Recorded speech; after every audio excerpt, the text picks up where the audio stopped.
अस्सलाम वालेकुम। Last video में हमने कॉपीराइटिंग के एलिमेंट्स देखे थे। आज की इस वीडियो में हम कॉपीराइटिंग स्ट्रेटजीज को गौर से देखेंगे। कॉपीराइटिंग की ऑलमोस्ट 5 स्ट्रेटजीज हैं, जिनमें पहले नंबर पर है मैप योर ऑडियंस पर्सोनेस, दूसरे नंबर पर है लीवरेज परसुएसिव हैक्स, तीसरे नंबर पर है राइट इंस्टेंट क्लैरिटी हेडलाइंस और चौथे नंबर पर है लीवरेज द आइडा स्ट्रेटजी और फिफ्थ नंबर पर है इम्प्रूव क्लिक थ्रू रेट्स। सबसे पहले हम मैप योर ऑडियंस पर्सनेस को गौर से देखेंगे। पर्सनेस का मतलब होता है शख्सियत, कि हमने अपनी जो ऑडियंस है, जो टारगेट ऑडियंस है, उसको पहचानना होता है, शख्सियत को देखना होता है कि हम किस तरह की ऑडियंस को टारगेट कर रहे हैं। According to content marketing institute, the only way we can maintain long term success is to continuously engage people. कि हम अगर लॉन्ग टर्म सक्सेस चाहते हैं तो इसके लिए हमें अपनी ऑडियंस को परमानेंटली एंगेज रखना होगा। और इसके लिए आपको ये मालूम होना ज़रूरी है कि आपकी ऑडियंस या कस्टमर्स किस टाइप के हैं। इसलिए आपको एक प्रॉपर स्ट्रेटजी बनानी पड़ती है, अपनी ऑडियंस का मैप बनाना पड़ता है कि आपकी ऑडियंस किस टाइप की है और आपने इसको किस तरह से टारगेट करना है और किस तरह के मैसेज से इन तक पहुंचना है। आपने देखना है कि आपकी ऑडियंस किस टाइप की है और आपने उसी लिहाज से अपना कॉपीराइटिंग कंटेंट बनाना है, ताकि आप अपनी ऑडियंस को एक अच्छे तरीके से एंगेज कर सकें। सेकंड स्ट्रेटजी है लीवरेज परसुएसिव हैक्स। आपने ये कोशिश नहीं करनी कि आपके रीडर्स, आपका ऐड देखने वाले या आपका कंटेंट देखने वाले रीडर्स कस्टमर्स बने, बल्कि आपने ये कोशिश करनी है कि आपका कंटेंट इतना जानदार हो, आप अपने कंटेंट में उनको ऐसा बेनिफिट या ऐसा फायदा शो करवाएं कि वो आपकी प्रोडक्ट या सर्विस लेने पर मजबूर हो जाएं। मतलब आपके कंटेंट में इतनी जान होनी चाहिए कि आप अपनी ऑडियंस को दिखा सकें कि आप जो प्रोडक्ट या सर्विस प्रोवाइड कर रहे हैं वो किस फायदे के लिए है और उनको कितना बेनिफिट दे सकती है।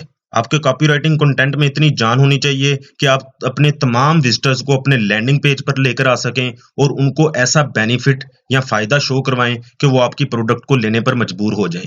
प्रोडक्ट या सर्विस आप जो भी प्रोवाइड कर रहे हैं उसको लेने पर मजबूर हो जाएं, उनको आपकी प्रोडक्ट या सर्विस में अपना फायदा ही नजर आए। थर्ड स्ट्रेटजी है राइट इंस्टेंट क्लैरिटी हेडलाइंस। कि आपके ऐड के ऊपर 10 लोग आए हैं, 10 में से 8 ने आपके ऐड पर गौर किया है और उनमें से सिर्फ 2 लोग उसको फर्दर रीड करते हैं। इसकी क्या वजह हो सकती है? जो हेडलाइन होती है वो ऐड की होती है कि अगर आपने अपनी ऑडियंस को एंगेज करना है, फर्दर लेकर चलना है, अपनी आगे का प्लान उनको दिखाना है, तो हेडलाइन ही एक ऐसी चीज है जो आपकी ऑडियंस को क्लिक करने पर मजबूर कर सकती है। ये इतनी आई कैचिंग और क्लियर होनी चाहिए कि आपका रीडर इसको रीड करने के बाद फौरन आर्टिकल को मजीद स्टडी करने के लिए आगे बढ़े या क्लिक करे। कॉपीराइटिंग की फोर्थ स्ट्रेटजी है leverage the Aida strategy. A lot of factors contribute to the success of your website content. One way to accomplish your goals is to implement the AIDA model. Basically Aida एक strategy का model है। जो बातें मैं शुरू से अब तक डिफरेंट टॉपिक्स में आपको बता चुका हूँ, ये वही उनको एक शॉर्ट फॉर्म में एक आइडा के नाम से एक मॉडल बनाया गया है। तो जिसके कुछ पार्ट्स हैं। सबसे पहले है अट्रैक्ट अटेंशन, दूसरा है ट्राइगर इंटरेस्ट, थर्ड है create a strong Dzire, fourth है कॉल टू एक्शन। इनको एक शॉर्ट फॉर्म में आइडा का नाम दिया गया है। इसको मजीद आगे हम फर्दर देखते हैं। ये इसकी ग्राफिकल रिप्रेजेंटेशन है। ए से अवेयरनेस, आई से इंटरेस्ट, डी से डिजायर, ए से एक्शन, वही प्रीवियस वाला थोड़ा सा मजीद शॉर्ट करके लिखा हुआ है।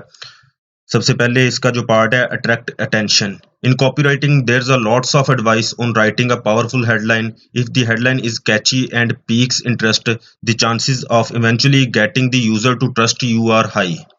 मतलब वही कि हमने अपनी हेडलाइन को सबसे पहले इतना आई कैचिंग और पीक्स इंटरेस्ट में रखना है कि हमारे हेडलाइन को देखते हुए हमारे यूजर्स, ऑडियंस, टारगेटेड ऑडियंस इतना अट्रैक्ट हो कि वो फर्दर स्टडी करने के लिए, रीड करने के लिए उसके ऊपर क्लिक करे और आगे का पैराग्राफ या जो भी हमारा कंटेंट है उसको देखे। बाकी चीजें तो उसके बाद में आती हैं। दूसरा इसका पार्ट है trigger interest. In your headline you are making a promise that you intend to fulfil before the reader is done reading the website content. Some benefits can be found in every headline but real interest is built from the first paragraph, so good copy is key. वही बात जो मैंने आपको पहले भी बताई है कि आपकी हेडलाइन सबसे पहले, फिर उसके बाद आपका पैराग्राफ। आपने हेडलाइन इतनी आई कैची रखनी है कि हेडलाइन में इतना आपका जो भी कंटेंट है या जो भी प्रोडक्ट के बारे में आप सर्विस के बारे में बता रहे हैं, हेडलाइन में इतना सब कुछ क्लियर हो कि हमारा यूज़र उसको मज़ीद स्टडी करने के लिए, रीड करने के लिए आगे बढ़े, आगे का पैराग्राफ भी स्टडी करे, रीड करे, और उसमें भी इतना अच्छा कंटेंट होना चाहिए कि वो पढ़ने वाला या तो बोर ना हो या वो ये ना समझे कि ये क्या चीज़ है। इसका थर्ड पार्ट है बिल्ड अ स्ट्रॉन्ग डिज़ायर। जैसे पहले भी मैंने आपको बताया कि हमने अपनी ऑडियंस को कस्टमर नहीं बनाना फौरन, बल्कि हमने उनके दिलों में ये ख्वाहिश पैदा करनी है कि हमारी प्रोडक्ट या सर्विस उनके पास होनी चाहिए। A good marketing campaign is all about discovering the gap between what the customer really wants and the products or website content that you have created for them. According to James Gilbert, good marketers don't sell products, they create desire. वही बात कि जो अच्छे marketers हैं वो product को cell नहीं करते, वो ऑडियंस, अपनी टारगेटेड ऑडियंस के दिलों में ख्वाहिश पैदा करते हैं कि उनको ये लगे कि उनके पास ये प्रोडक्ट या ये सर्विस होनी चाहिए। ये आइडा का लास्ट पार्ट है, जिसका बेसिकली पर्पस ये है कि हमने अपनी ऑडियंस को इस बात पे मजबूर करना है कि हमने उनसे जो भी डिमांड की है, मतलब कि हमने अपने जो भी हमारा कंटेंट है उसमें जो भी शो करवाया, हम जो भी चाहते हैं उसके जरिए वो उस चीज पर अमल करें, उस पे एक्शन लें। मतलब हम अगर उनसे क्लिक लेना चाहते हैं, हम अपनी वेबसाइट पे लेकर जाना चाहते हैं, या हम अपनी प्रोडक्ट सेल करना चाहते हैं, या हम अपनी सर्विस के बारे में मजीद डिस्क्राइब करने के लिए उसको किसी और पेज पर लेकर जाना चाहते हैं, तो हम ये टास्क उनसे परफॉर्म करवा सकें। ये कॉमन मिस्टेक है कि मोस्टली ब्लॉगर्स और मार्केटर्स जो अपने ऐड में या अपनी कॉपीराइटिंग कंटेंट में एक अच्छी जानदार स्टोरी लाइन के बाद भी अपनी ऑडियंस या अपने यूजर्स या अपने कस्टमर से कॉल टू एक्शन परफॉर्म नहीं करवा सकते। इवन वो उनका इंटरेस्ट भी ले लेते हैं, उनकी अटेंशन भी ले लेते हैं, लेकिन फिर भी वो उनसे एक्शन परफॉर्म नहीं करवा सकते। ये एक मिस्टेक है। लास्ट और फिफ्थ स्ट्रेटजी है इम्प्रूव क्लिक थ्रू रेट। इसे CTR भी बोला जाता है। Your customer is pressure to click tons of ads that are thrown at them on a daily basis. आप सब लोग भी इंटरनेट यूज करते होंगे, मैं भी करता हूँ। हम रोजाना देखते हैं कि हम जब भी इंटरनेट, मतलब कोई भी साइट या कोई भी ब्राउजर यूज कर रहे होते हैं, चाहे गूगल हो, फेसबुक हो, ट्विटर हो, कोई भी वेबसाइट हो, तो हमें रोजाना हजारों एड्स नजर आते हैं, लेकिन हम हर एक ऐड पर क्लिक नहीं करते। हम सिर्फ उसी ऐड पे शाज़ो नाज़र ही क्लिक करते हैं जो हमारे इंटरेस्ट का होता है, जिसका हमें पता होता है कि ये मेरे काम का है। बाकी उसके अलावा जितने भी एड्स आ रहे हो हम किसी के ऊपर क्लिक नहीं करते। तो इस स्ट्रेटजी में ये है कि हमने अपना क्लिक थ्रू रेट मतलब CTR कैसे इंप्रूव करना है।